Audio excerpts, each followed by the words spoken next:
This video tutorial I will explain model one-to-one relationships with embedded documents.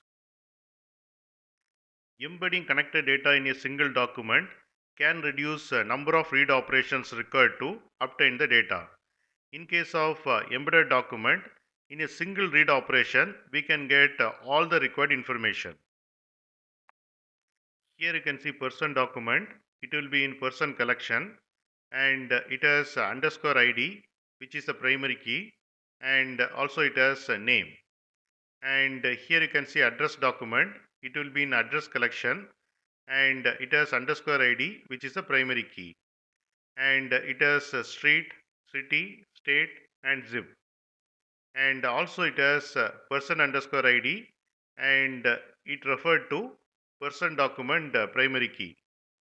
And this way this person is related to this address. So this is the example of one-to-one relationship between person and address. And this is normalized data model. In this address document contains reference to the person document. Suppose in your application based on person name we have to retrieve address data very frequently, then in normalized data model we have to use multiple queries to get the information.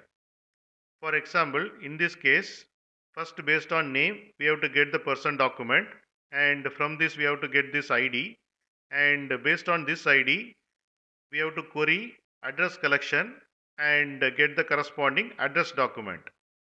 So better data model would be embedded this address information in the person document itself like this.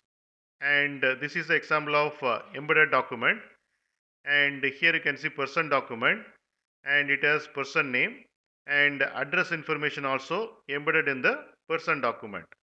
And in this case we no need to fire multiple queries to get the person information and related person information.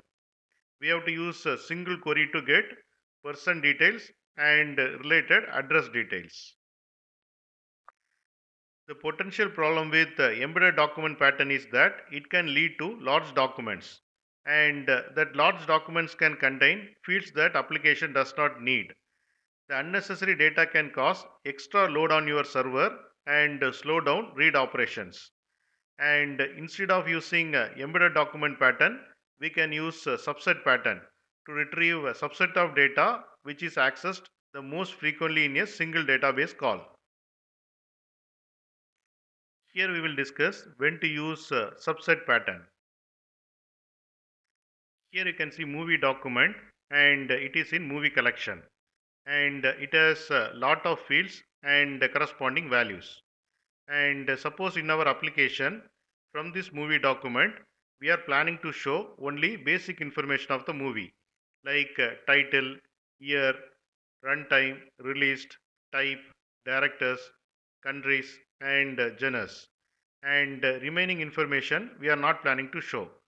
In that case, if all the information in the single movie document can cause read performance. So what we can do is we can split this document into two documents and put it in different collection. Here you can see movie collection. In that we can put movie document which has basic information about the movie, and this basic information is frequently accessed by the application. And in movie details collection we can put additional information about the movie which is less frequently accessed by the application. And these two documents are related using this movie ID. If you see, movie ID has a primary key of movie document. Using this these two documents are related, and this way it will improve the performance because most frequently accessed information is there in the movie collection. Here we will see trade-offs of subset pattern. Using smaller documents containing more frequently accessed data reduces the overall size of the working set, and these smaller documents result in improved read performance, and it will make more memory available for the application. However, it is important to understand your application and the way the application loads the data. If you split your data into multiple collections improperly, then your application will often need to make multiple trips to the database and rely on JSON operations to retrieve all the required information. And in addition, splitting your data into many smaller collection may increase required database maintenance because it is difficult to track what data is stored in which collection.